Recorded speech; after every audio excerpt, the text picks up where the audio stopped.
Hello everyone, আসসালামু আলাইকুম। আমি সঞ্জিত। আমার নতুন একটা ব্লগে আপনাদের সবাইকে স্বাগত জানাচ্ছি। কেমন আছেন আপনারা সবাই? আশা করছি ভালো আছেন। আপনাদের সবার দয়া আল্লাহর অশেষ রহমত, আলহামদুলিল্লাহ আমিও ভালো আছি। তো সকাল সকাল আপনাদের সাথে ভিডিওটা স্টার্ট করতেছি। আমি সকালটা শুরু করছি জানলা খোলাটা দিয়ে। আসলে সবসময় এরকমই হয় প্রত্যেক দিন, যে সকাল সকাল উঠে মাত্র জানলাটা খুলে দিই। আমার রুম দিয়ে একটা মিষ্টি রোদ আসে। রোদ বলবো না, আসলে আলো আসে। তো সকাল সকাল ঘরটা অন্ধকার হয়ে থাকলে ভালো লাগে না, তাই একদম ফ্রেশ হওয়ার আগেই আমি শোয়া থেকে উঠে মাত্র জানলাটা খুলে দিই, যেহেতু আমার বেডটা জানলার সাথে একদম অ্যাটাচ করানো। তো এরপর ফ্রেশ হয়ে চলে গেলাম চা বানাইতে। আজকে সবাই রোজা রাখছে, আমি, আমার শ্বশুর, আমার হাজব্যান্ড ছাড়া আমরা তিনজনই আসলে চা খাবো, সেজন্য অল্প একটু চা বসাইছি। আমার শ্বশুর আর আমার হাজব্যান্ড তো চা খেয়ে মাত্র বের হয়ে যাবে বাসায়।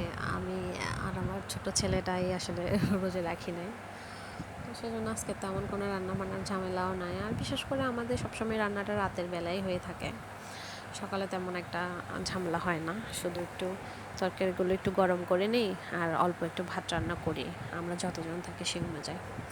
এই তো চার পাশাপাশি চিকেনটাও একটু গরম করে নিচ্ছি, বিড়ালদেরকেও খাবার দিতে হবে। ওরাও সকাল থেকেও আসলে খাবার খায় না, এখনও অনেকটা লেট হয়ে গেছে, যেহেতু আজকে একটু আমি লেট করেই উঠছি। তো ক্যাট ফুড দিয়ে দিছি ওদেরকে, না হলে আসলে ওরা আমাকে অনেক বিরক্ত করতো, চাটাও বানাইতে পারতাম না। আসলে আমার হাতে একটা চোরা বুদ্ধি আসে না। মানুষ বলে না যে কাজ কীভাবে চোরামি করতে। আজকে সকালটা একদম ভালো লাগতেছে না, খারাপ লাগতেছে, কেন যেন রোজাটা রাখলাম না। এই তো একসাথে দুধ, চিনি, চা পাতা দিয়ে একদম চোরামি একটা চা বানাই ফেলছে।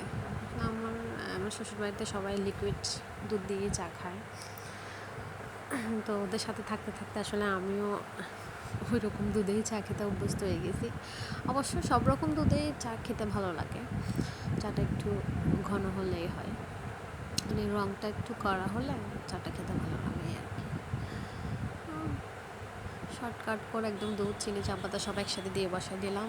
এর ফাঁকে চিকেনটাও বলক উঠে গেছে, চুলাটা বন্ধ করে এখন চিকেনটা একটু আলাদা করে নিব, ঠান্ডা করতে দিব। যেহেতু আমি চা খাওয়ার সাথে সাথে ওদেরকে খাবার দিয়ে দিই, একটা অভ্যাস হয়ে গেছে আসলে রেগুলার ওটা। মাশাআল্লাহ চার কালারটা অনেক সুন্দর আসছে না? এই তো আমার শ্বশুরকে দিয়ে দিলাম, আমার শ্বশুর খেয়ে বেরও হয়ে গেল। আমার হাজব্যান্ড আর আমার জন্য বেড়ে নিচ্ছে চা, রেডিমেড পরোটা। আসলে আমরা সকালে ঝামেলার কারণে নাস্তাটা ইদানিং বানানো হচ্ছে না, রেডিমেড পরোটাটাই খাচ্ছি বাহিরের। জানি স্বাস্থ্যকর না, কিন্তু আসলে উপায়ও পাচ্ছি না, বেশি ব্যস্ত হয়ে গেছি।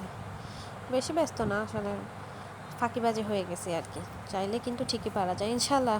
সামনে তো রমজান আসতেছে, রমজানের পর থেকেই শুরু হবে, আর বাহির থেকে নাস্তা খাওয়া হবে না। আসলে গ্যাস্ট্রিকের প্রবলেমটাও ইদানিং বেশি বেড়ে গেছে বাহির থেকে চা নাস্তা খেতে খেতে আর কি। এই তো আমার হাজব্যান্ড একটু দুধের সর দেওয়া পছন্দ করে, সেজন্য ওর জন্য একটু দুধের সরও দিয়ে দিলাম। এই তো আমাদের ফাঁকিবাজি চা নাস্তা, রেডিমেড পরোটা আর চা। খেয়ে মাত্রই বিড়ালদেরকে খাবার দিতে হবে, যে ওদেরকে খাবার দিয়ে দিলাম। আসলে ওরা দুজন হচ্ছে ফিমেল, বুঝছেন? ওরা দুজন একসাথে কখনোই খাবার খায় না, একসাথে 5টা মিনিট ওরা ভালো থাকে না। 5 মিনিট কি 1 মিনিট ওরা ভালো থাকে না, একজনকে একজন দেখলে কী যে হুঙ্কার দেয়, আমি আসলে বলে বোঝাতে পারবো না। তো আমার ছেলে বিলানটা মাশাআল্লাহ পানি খাচ্ছে, কেমনে পানি খাচ্ছে কে জানি, ও খুব পানি কম খায়। ওকে আমার সিরিঞ্জে করে পানি খাওয়াইতে হয় মাঝে মাঝে। যখন দেখি যে ও পুরা দিনে মিলে একবারও পানি খায় না, ওকে আমি সিরিঞ্জে করে খাওয়াই দেয়, কারণ ডিহাইড্রেশন হলে চলবে না। আর ও একটু ওর একটু বেশি পেট খারাপ, ও ক্যাটফুড ওগুলো খেতে পারে না। অবশ্য আমি ওকে দিও না সহজে, কিন্তু ও পাগল ক্যাটফুডের জন্য। আসলে সব বিড়ালরাই পাগল, কিন্তু আমি ওকে কম দেওয়ার চেষ্টা করি, যেহেতু ওর আসলে একটু পেটের প্রবলেম আছে। ও যেরকম সেরকম খাবার খেতে পারে না, ও বাসি খাবার খেতে পারে না। বাসি বলতে আজকের খাবারটাকে আমি কালকে দিতে পারি না। অবশ্য আমি 3 ঘন্টা পর পরই খাবারটা গরম করি, কিন্তু তারপরও কেন জানি না আমার বিড়ালটা এমন। কিন্তু ফিমেল দুটোটা মাশাআল্লাহ ঠিক আছে, ওরা সব রকম সব কিছুই খেয়ে সহ্য করতে পারে। তো ওখানে খাবার দিলাম রোসের সাথে, ও খাবার খায় নাই দেখছেন। এখন রুমে এনে দিছি, যে মাশাআল্লাহ এখন খাবারটাও খাচ্ছে। আজকে তো আসলে রান্নাবান্নার কোনো ঝামেলাই নাই। আপনাদের সাথে কী ভিডিও শেয়ার করবো আসলে আমি নিজেও জানি না। তো আমি আসলে মোবাইলটাই নিয়ে যেতে ভুলে গেছি। আমি একটু ছাদে গেছিলাম কাপড় মেলে দিতে, তো মোবাইলটা আমি এতটুকুতেই রেখে চলে গেছি। ওদের সাথে কিছুক্ষণ বসেছিলাম, এই তো ছাদে গেছিলাম। ছাদ থেকে এসেই দেখি যে আমার বাচ্চাটা মাশাআল্লাহ দেখেন জানলায় দাঁড়ায় আছে, ওর এটাই কাজ। এটা এরপর ভাত টাত খেয়ে কিছুক্ষণ রেস্ট করলাম, যেহেতু আসলে আমার একজনের জন্য রান্নাবান্নাটা আর কি আপনাদেরকে শেয়ার করলাম না। ছাদে গিয়ে দেখি যে গরু চলে আসছে, যেহেতু সব রাত কালকে একটু উৎসব উৎসব ভাব। এই তো আমাদের ছাদ থেকে আসলে রোডটা একদম স্পষ্ট বোঝা যায়, সেজন্য আসলে বিকাল না হলে ছাদে উঠতে কেমন যেন মন চায় না। এই তো বাসায় এসে সবার জন্য ইফতার রেডি করতেছি, আমার শাশুড়ি আর আমি মিলে। আজকে ভিডিওটা লং করব না, এতটুকুই রাখবো আসলে। এই তো ইফতার খেতে খেতে আপনাদের সবার কাছ থেকে বিদায় নিচ্ছি। আল্লাহ হাফেজ, আসসালামু আলাইকুম।